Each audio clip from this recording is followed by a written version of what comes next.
Добрый день, Мгм. уважаемые радиослушатели! В эфире абхазского радиопередача «АСОС» и ее ведущая Тамара Саная.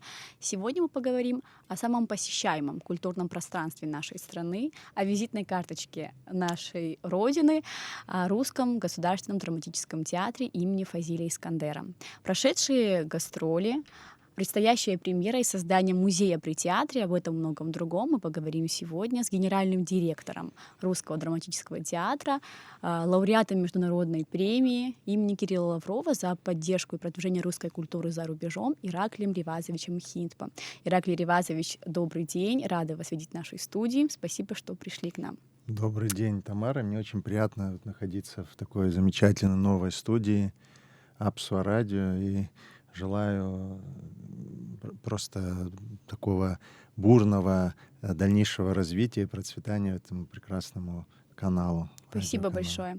И прежде всего хочу от коллектива Абхазского радио поздравить вас с присуждением такой высокой награды, которую вам вручил в Таврическом дворце в Санкт-Петербурге генеральный директор Государственного Эрмитажа Михаил Петровский. Желаем вам творческих успехов и новых побед.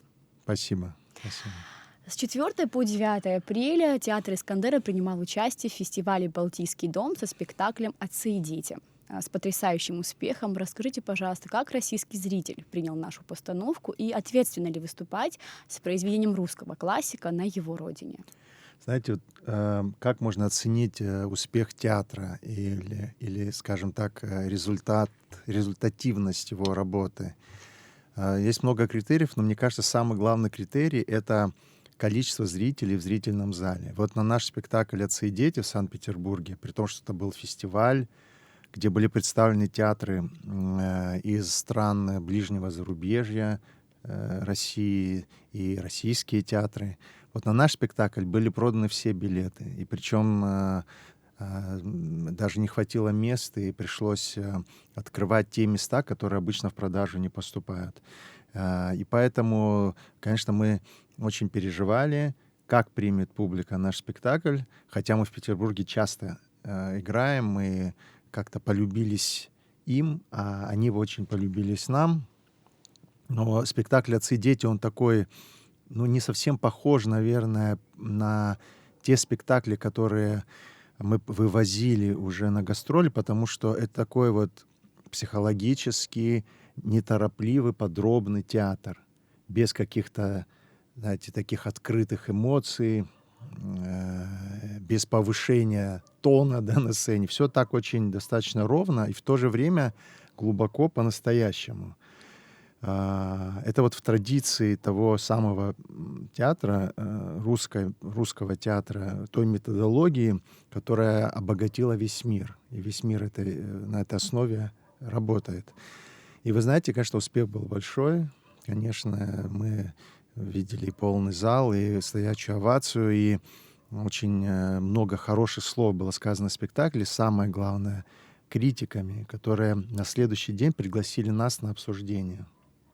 Я хочу сказать, что ну, не все, мягко говоря, театры, которые были на этом фестивале, удостоились положительных слов.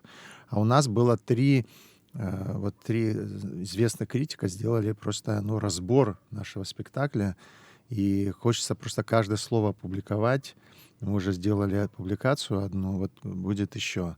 Поэтому приятно, что вот мы можем нашу страну представлять на хорошем уровне, и все знают, что когда Абхазия звучит где-то вот в театральной сфере, это значит знак качества. Абхазия — это знак качества. Надо делать все, чтобы никогда, ни при каких обстоятельствах мы не обронили, не уронили вот эту высокую марку театрального искусства Абхазии. Ираклий Ревазович, в этом году вы стали почетным членом жюри 26-го международного Брянцевского фестиваля детских театральных коллективов. Расскажите, пожалуйста, немного о фестивале, о странах-участниках и о том, кто, возможно, вас приятно удивил.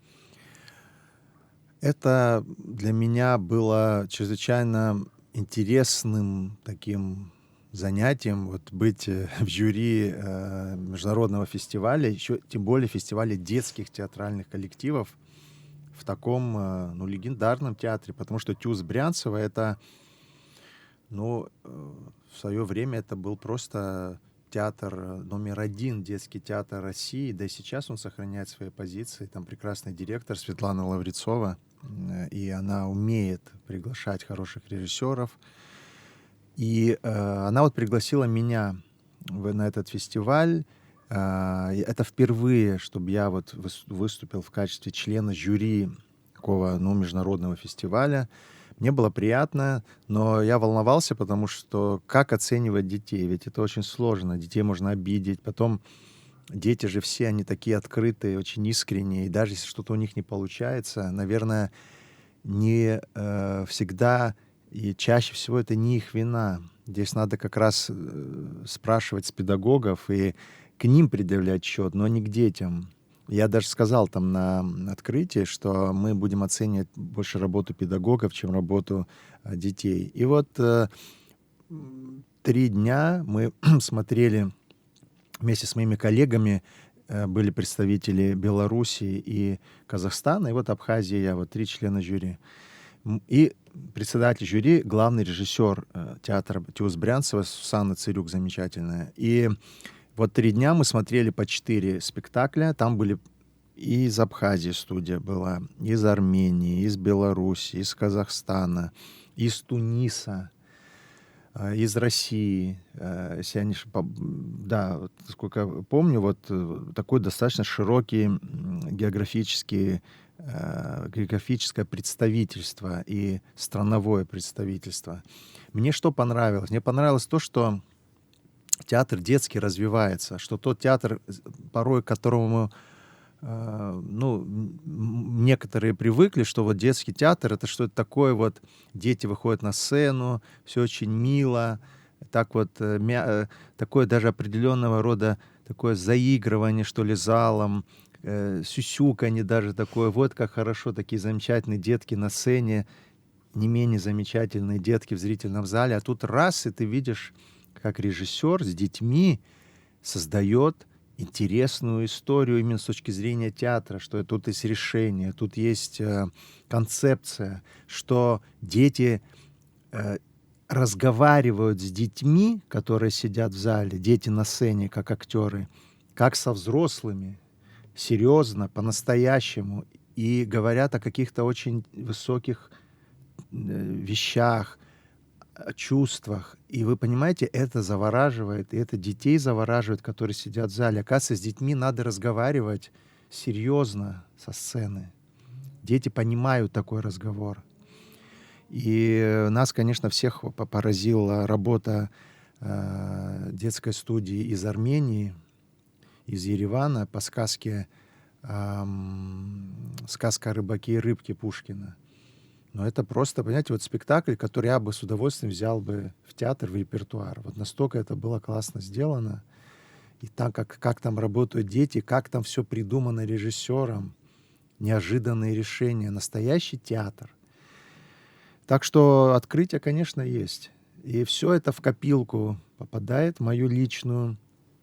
Мы тоже будем думать, как нам вот в этом направлении тоже развиваться. Я думаю, что вот в следующем году, если все будет хорошо, наш театр, наша детская студия должна поехать на этот фестиваль. Но, по крайней мере, хочу, чтобы это произошло. И мы будем уже думать, как нам работать, что нам сделать, чтобы выдержать вот эту высокую конкуренцию. И вот такие мои впечатления. Впечатления самые прекрасные. Нас принимали прекрасно. Директор Светлана Лаврецова, она, конечно, потрясающая. И организатор, руководитель, и вот как вот хозяин, да, гостеприимная хозяйка этого театра. И мы просто были окружены такой заботой, мы члены жюри. Да не только мы, все участники, дети, потому что всем было оплачено пребывание, проезд. Все расходы взял на себя театр Тиус Брянцева, организатор фестиваля. Это Здорово. чудо просто. И вот правительство Петербурга, и губернатор Петербурга, и Министерство культуры России все поддержали этот проект. Спасибо большое. Русский театр в России называют лучшим театром ближнего зарубежья, и обоснованно. Наши спектакли отмечают и каждый раз за разом покоряют сердца зрителей. Это вот, если вспомнить из недавних «Пастух Махас», Евгений Онегин, «Отцы и дети». Расскажите, как, на ваш взгляд, Ираклий Ревазович, в чем секрет успеха? Я думаю, секрет успеха в том, что в нас, в абхазах, в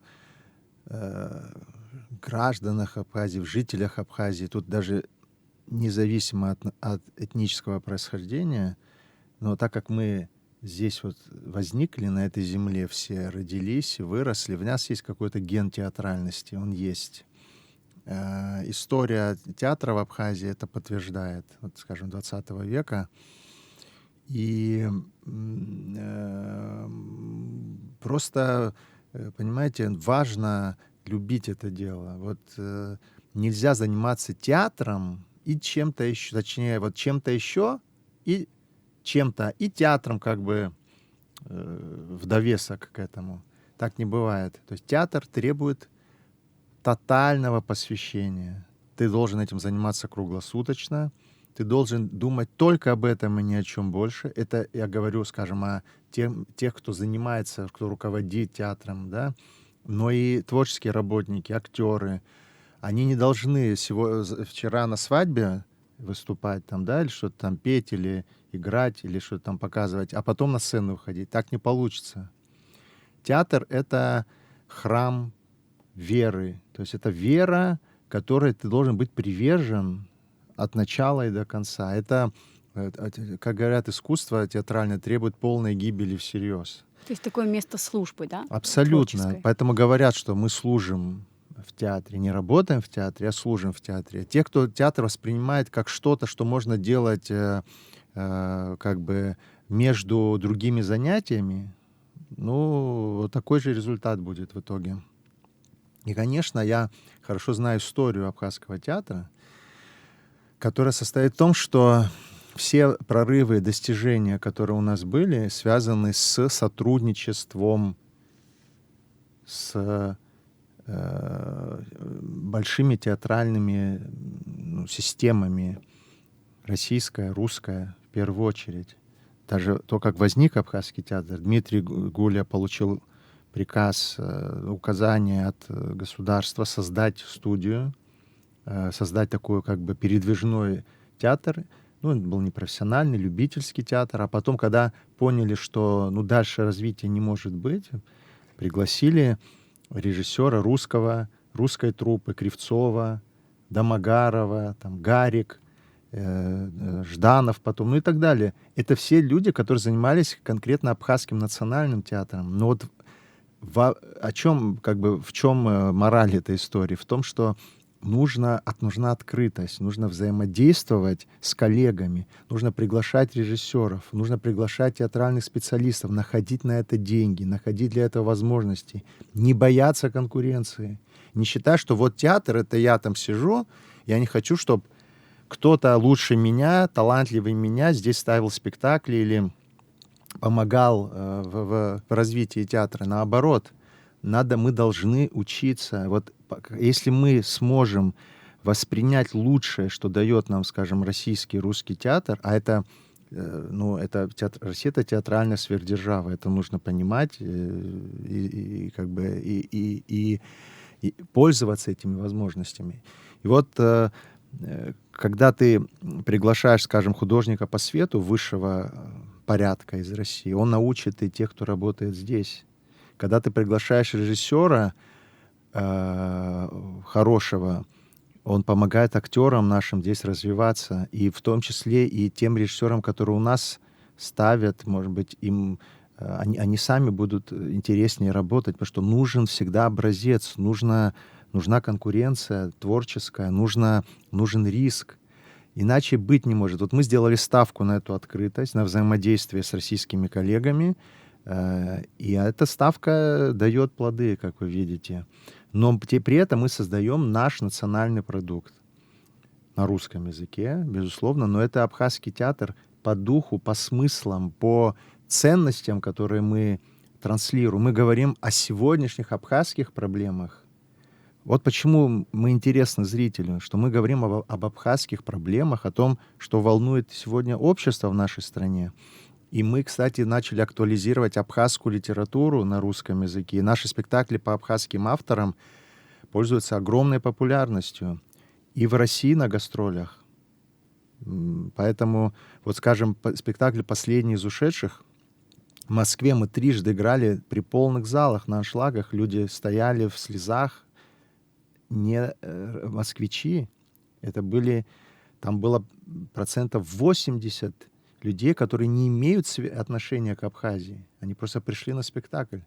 И у нас этот спектакль идет здесь тоже с большим успехом. Поэтому вот это главное. И честность. Надо честно делать свое дело. Не театр для меня, а я для театра. Вот такой принцип должен быть. Мы должны себя этому делу посвятить без остатка. Только тогда будет результат. Это такая работа, это игра в долгую, это забег на длинную дистанцию. Так что вот, наверное, такой ответ. Хотя мог бы еще долго об этом говорить. Спасибо. В недавнем интервью Наталья Уколова, художник-постановщик театра, Ирина Уколова. Ирина Уколова, Да. простите, отметила то, что предстоящая премьера «Безымянная звезда» — это такая одна из самых необычных ее работ. Мгм. Приоткройте вот завесу тайны для наших радиослушателей, как проходит работа над предстоящей премьерой. И вот такой тандем Уколова-Корнилов уже известен зрителю. Они зарекомендовались как профессионалы в спектаклях «Виндзорские проказницы», «В лучах», «Рассказ Мула», и, наверное, есть еще. Вот расскажите, как проходит работа над премьерой? Работа, как всегда, над премьерными спектаклями проходит напряженно. Это очень сложный процесс. Это круглосуточное задействование всех сил, ресурсов театра. Особенно вот эти последние, там, скажем, 10 дней до премьерного спектакля. До этого репетиции идут 2 месяца и в репетиционном зале, и на сцене, когда есть свободное время, свободное место на сцене. Вот. А вот последние 10 дней — это же не просто там, не только актерские работы и актерская составляющая как бы доводится до необходимого уровня. Это технические все вопросы. А спектакли с каждым разом все сложнее технически наши становятся. Вот, например, в спектакле «Безымянная звезда» задействованы вся механизация сцены. И нижняя, и верхняя. То есть и круг поворотный используется, и все штанкеты, вот эти вот перекладины, на которых подвешиваются декорации, которые поднимаются и Да, опускаются. там облака, я читала, что декорации Там будут из облака, облаков, символ там такой мечты. планеты, да, там еще что-то опускается. То есть все наши штанкеты, там их получается 14 штанкетов, они все задействованы, и все должны одновременно и в разные как бы позициях опускаться и подниматься. Это, конечно, нагрузка на операторе, на пульте, который этим занимается, колоссальная. Это у нас помощник режиссера Тигран Головарян, молодой человек, ему 20 лет, и он вот уже со всем этим справляется. Вот. И свет, конечно, в этом спектакль будет очень интересным. Там приглашенный, кажется, у вас, Художник, по да, свету? Константин Удовиченко, который, если люди интересуются театром, уверен, знают такую фамилию Андрей Могучий. Это один из титанов, грандов современной российской режиссуры в БДТ. Работает в Большом драматическом театре в Санкт-Петербурге. И вот его лучшие спектакли по свету сделаны Константином Удовиченко. И он вот у нас уже поставил как художник по свету «Виндзорские проказницы» и «Софичка». 2 спектакля его у нас уже есть, это 3. Там тоже большая работа, все наше оборудование задействовано световое. В общем, костюмы и сценография Ирины Уколовой всегда на высоком уровне. Здесь тоже костюмы прекрасно сделанные. Наши Анна Дьячкова, Наташа Шпанова, они постарались, чтобы это все было на высоком уровне. И вот режиссер Антон Корнилов, который действительно поставил у нас очень популярные спектакли и «Хабуг», и «Виндзорские проказницы», и «В лучах». Мы надеемся, что этот спектакль обретет своего зрителя. Это романтическая такая комедия, даже ближе, я бы сказал, к мелодраме. Мелодрама, высокая мелодрама, очень хорошая пьеса и очень сложная для исполнения материал, потому что тут надо сыграть любовь. Любовь играть очень сложно на сцене. Можно имитацию какую-то изображать, а можно жить, прожить это. Вот чтобы прожить это, нужно, конечно, и смелость нужна внутренняя, и очень высокая квалификация. И вот если Ирина Делба, наша такая известная уже артистка, замечательная, вот играет Мону, главную женскую роль, то вот, скажем, для Леона Гвинджия, который недавно принят в труппу нашего театра, и у него не было еще такой большой роли, вот ему выпала сейчас возможность проявить себя. Мы всегда делаем так, чтобы у каждого артиста была возможность сыграть главную роль и показать себя. Так что, мне кажется, интересно будет вот прийти, посмотреть, как у них это получилось 25 и 26 апреля. Спасибо большое, будем ждать с нетерпением. Вот если мы уже заговорили о режиссерах, расскажите, пожалуйста, Ираклий Ревазович, какие критерии отбора у вас для режиссера? Как вы понимаете, что именно ваша задумка реализуется вот этим режиссером на сцене? Ну, тут, наверное, уже опыт мой работает, потому что я не знаю, не скромно, но это правда. Я скажу, что я не знаю человека в Абхазии, не только в Абхазии, который видел бы и продолжает смотреть столько спектаклей, сколько я. Что я смотрю все, и в записи смотрю, и в реальности смотрю. Вот я сейчас был в Петербурге 2 недели. Я за это время посмотрел 20 спектаклей. 20.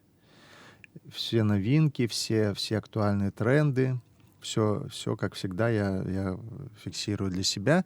Я вот, думая о материале, который может в театре идти, и об актерах, которые могли бы сыграть, я вот ищу режиссера, который мог бы в полной мере, как мне кажется, раскрыть этот замысел, реализовать его так, чтобы это было интересно абхазскому зрителю. Конечно, здесь никто не застрахован от ошибок. Всякое может быть что-то более удачное, что-то менее удачное. Таких уж прям вот провалов у нас не было, конечно.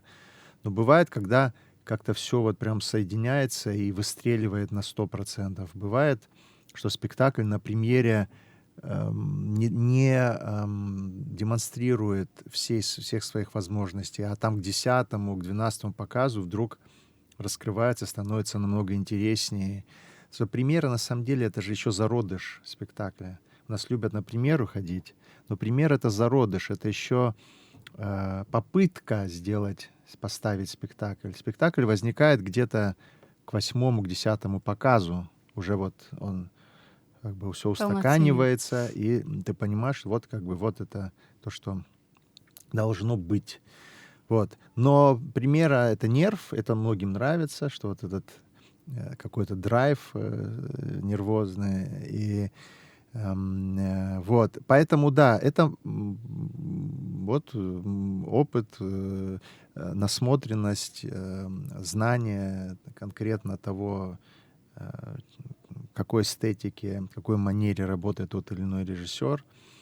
Ну и, конечно, надо уметь договариваться с режиссерами, потому что сейчас в России такое, знаете, при том, что, казалось бы, время непростое, бум театра, потому что все залы полны. Театры планируют свою работу на 2, 3, 4 года вперед. И у многих режиссеров, у хороших, расписаны несколько лет вперед. И ты должен либо уговорить, выделить место, либо еще каким-то образом добиться того, чтобы этот человек приехал и поставил спектакль в Абхазии. Так что здесь очень много факторов возникает. Но мы же не только режиссеры, мы художников приглашаем по свету. Вот это умение собрать эту команду. Поэтому я себя называю продюсером в том смысле, что продюсер и должен собрать команду правильную, найти все ресурсы для того, чтобы этот спектакль возник, и потом суметь продать этот спектакль, чтобы на него ходили зрители, покупались на него билеты, и главное, чтобы он соответствовал высоким художественным стандартам. Так работает в современном мире театры. Это сейчас вообще директорские театры становятся преобладающей формой организации театрального дела. Не театр, который возглавляет художественный руководитель или режиссер, а театр, который возглавляет арт-менеджер. Человек, который знает, что такое театр, имеет хороший вкус, может собрать команду, но у которого нет своих творческих амбиций.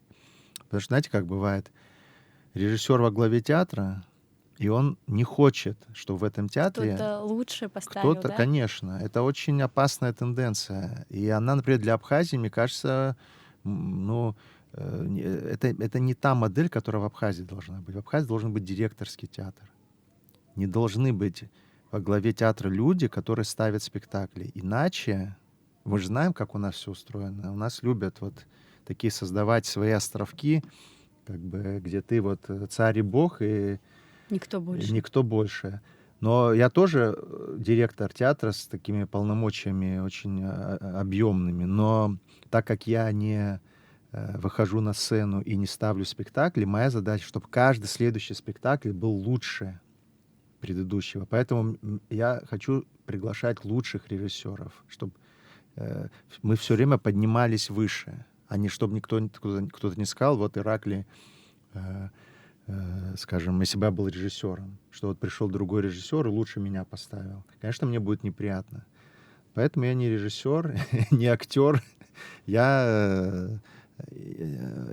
руководитель, который Но еще это несет дает, мне ответственность кажется, за театр. возможность театру разнообразные жанры показывать. То есть разные режиссеры по-разному видят какое-то произведение, и это дает театру разный спектр эмоций, какие-то все Конечно, оттенки, конечно. необходимые для создания какого-то Это единого вот тоже к спектакля. вопросу о концепции театра в небольшом городе. В небольшом городе, как Сухум, должен быть городской театр. Что такое городской театр? Это театр, который ориентирован на самую широкую аудиторию. Не авторский театр, не театр одного режиссера, не театр одной стилистики, манеры, эстетики, а театр, который интересен разному зрителю, разным категориям зрителей.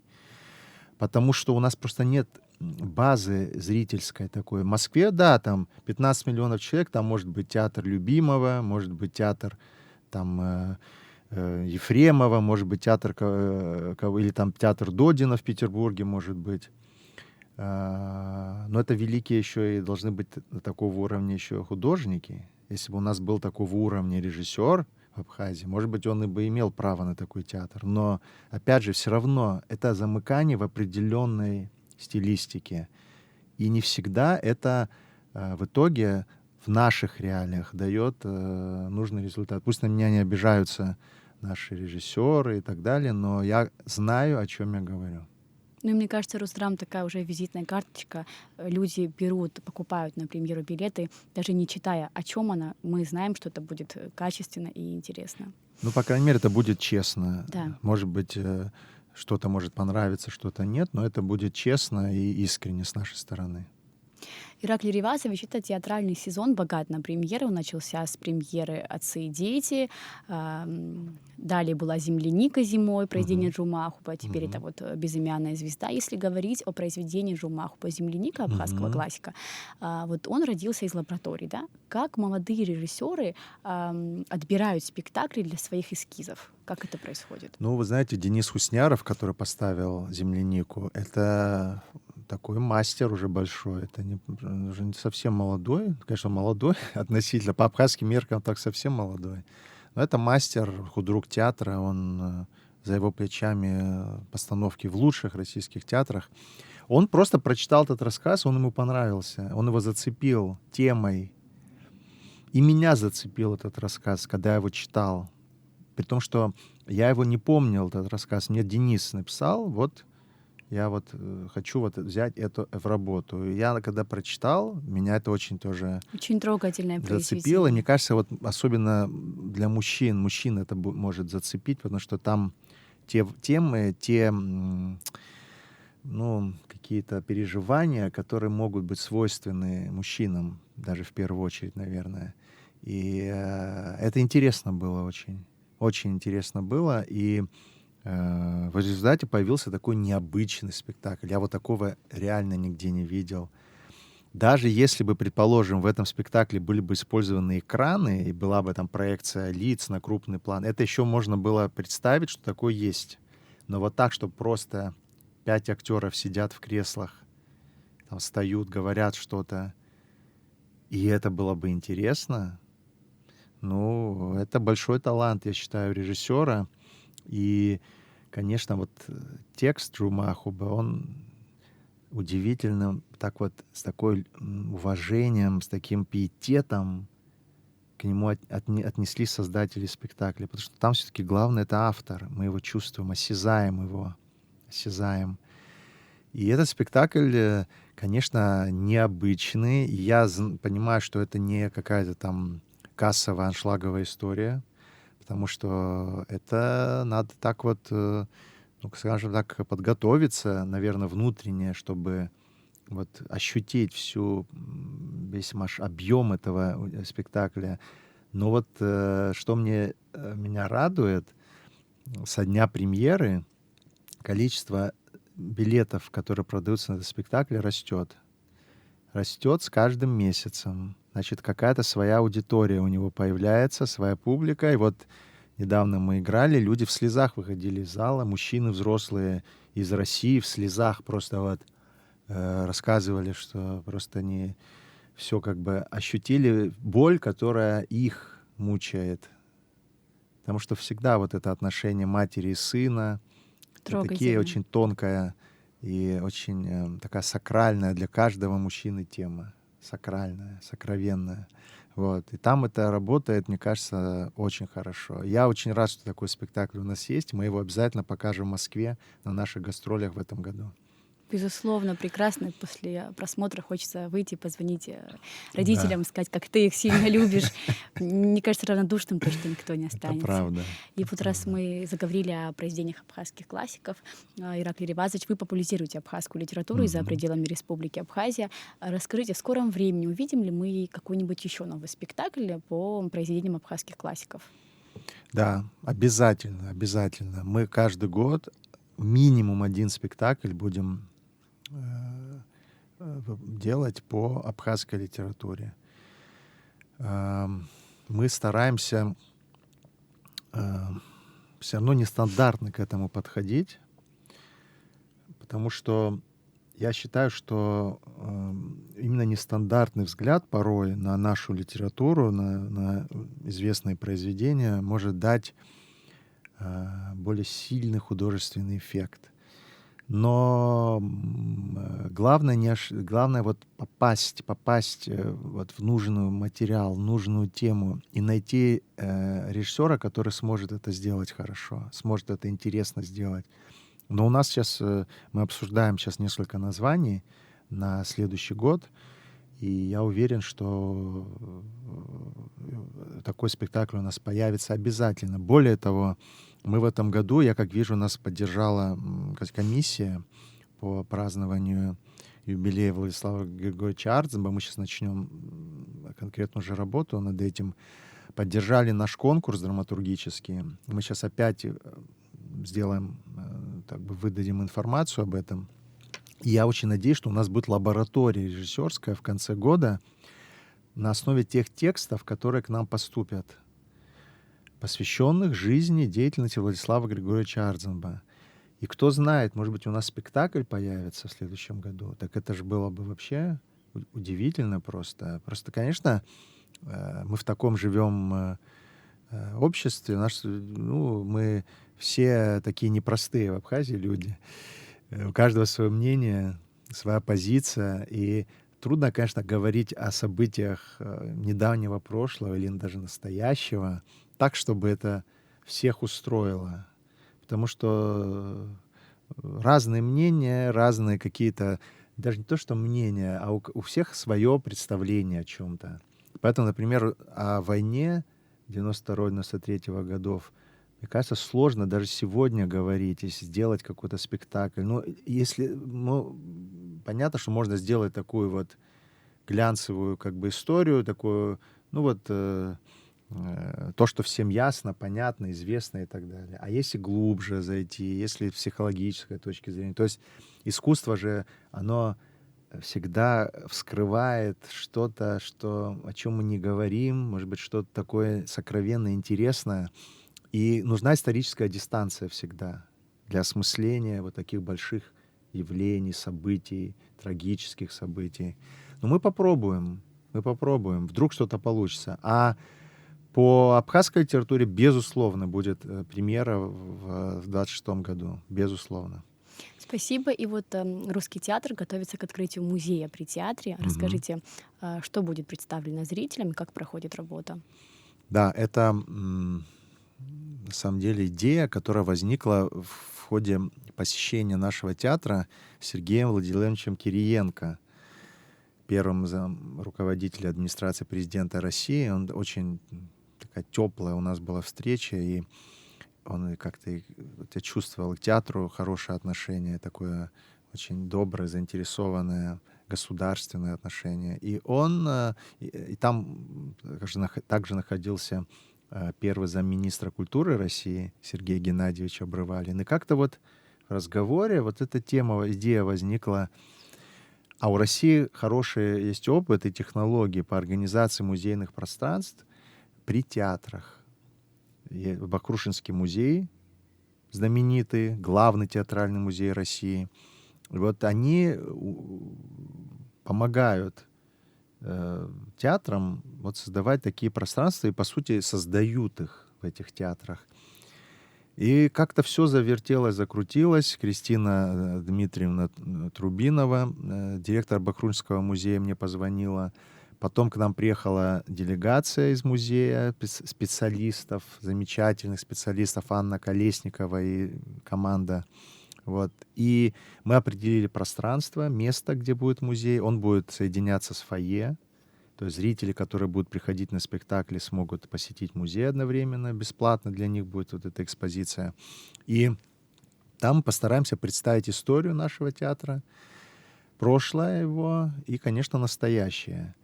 И там будет пространство обязательно, отдельное такое, посвященное Фазилю Абдуловичу Искандеру. В Абхазии нет ни одного музейного какого-то места, там пространства, экспозиции, связанные с Фазилем Искандером. При том, что Фазиль Искандер — это наше сокровище просто Абхазии, потому что он обессмертил Абхазию. Весь мир знает Абхазию по произведениям Фазиля Искандера. И мы хотим вот как-то, чтобы хотя бы у нас что-то уже возникло, может быть, потом или дом-музей, или что-то все-таки в Абхазии откроется. Фазиль Искандер, хочу напомнить, был удостоен первым из всех абхазов, первым президентом Владислава Мардзенба орденом Ахтзапша первой степени. Это был первый лауреат ордена чести и славы первой степени решением президента Ардзенба. Поэтому как-то вот нужно, мне кажется, об этом нам всем тоже позаботиться. Но мы сделаем это. И я разговаривал с вдовой Фазиля Абдуловича, Антониной Хлебниковой, Искандер, и она нам предоставила уже часть предметов для экспозиции, личных вещей Фазиля Абдуловича, но она еще нам будет передавать эти реликвии, по сути. И мы вот надеемся, что в конце августа нынешнего года этот музей будет открыт. И будет хорошая его такая презентация. Ираклий Ривазович, театр Искандера собирается на гастроли в мае по городам России. Расскажите, пожалуйста, какие спектакли покажут и где? Да, я, честно говоря, нервничаю, потому что мало мы играем у себя на стационаре, все время куда-то выезжаем. Да, с 1 по 14 мая мы на гастролях. 3 крупных российских города, театральных города. Это Пермь, Екатеринбург и Челябинск. Прекрасные театры, там тысячные залы везде. То есть это очень серьезно все.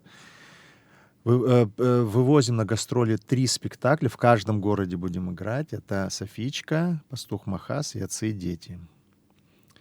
И вот такая огромная просто поездка, огромная в плане протяженности, и то, что выезжает весь коллектив театра, и 2 фуры с декорациями, что в одну не помещаются, и костюмами, там, с реквизитом, со всеми делами. Колоссальных, конечно, это стоит денег все, но это все оплачивается Российской Федерацией, Министерство культуры России, Росконцерт. Это программа «Большие гастроли». Замечательная программа, выдающийся просто, мне кажется, проект. И она очень активно стала развиваться при Ольге Борисовне Любимовой. Вот это вот гастрольная вообще вся история, единый гастрольный концертный план, который в России существует. И мы вот подключены еще с 2017 года к этой программе. Но вот в этом году у нас просто колоссальная география, и по количеству спектаклей мы обычно 2 вывозили в 2 города, а сейчас 3 в 3 города. каждом по 3. Так что это уникальная совершенно возможность, и мы таким образом создаем и хороший имидж нашей страны, и добавляем себе зрителей всегда, потому что в каждом городе, где мы играем, если у нас все хорошо проходит, обычно тьфу-тьфу-тьфу, так и бывает, у нас создается пул лояльных зрителей, то, что я называю. Зрители, которые посмотрели наш спектакль, рассказали об этом друзьям, родственникам, знакомым, и те уже, или они же сами, приезжая в Абхазию на отдых впоследствии, обязательно приходят к нам, потому что им понравилось, мы их зацепили чем-то. Так что у нас, мы также в мае едем и в Архангельск со спектаклем в Лучах. И в Санкт-Петербург мы едем опять в мае. 27 мая мы сыграем спектакль «Роман с кокаином» в Санкт-Петербурге. Нашу такую провокационную премьеру. Но спектакль, который имеет очень устойчивую зрительскую аудиторию уже 2-й год. 2 года ему скоро, и он идет прекрасно. Вот. Так что у нас май весь гастрольный получается, но мы здесь, у нас в Абхазии, в нашем театре умудряемся сыграть, по-моему, 15 спектаклей в этом месяце, тем не менее. Вот И такая вот у нас программа, да. Спасибо. Ираклий Ревазович, вот раз вы заговорили о гастролях и о спектаклях гастрольных, как отбираются спектакли для гастролей? С учетом того, там, зрительских каких-то симпатий, либо с учетом того, сцены, какая сцена будет, там, например, в театр, который вы поедете? Как разные критерии. Но вот нам хочется обязательно показать наши возможности. Во-первых, наши новые спектакли хочется показать на гастролях. Ну и то, что нас вот определяет на данном этапе нашу политику художественную. Конечно, то, что может правильно и полноценно встать на той площадке, куда мы едем, безусловно. Но много спектаклей, всегда сложный выбор. Всегда сложный выбор. Можно и это повести, и то повести. Но, скажем, «Отцы и дети» — это спектакль, созданный при поддержке Министерства культуры России. И хочется показать, что вот мы очень этой поддержкой эффективно распорядились. И действительно получился хороший спектакль, который производит сильное впечатление на зрителей.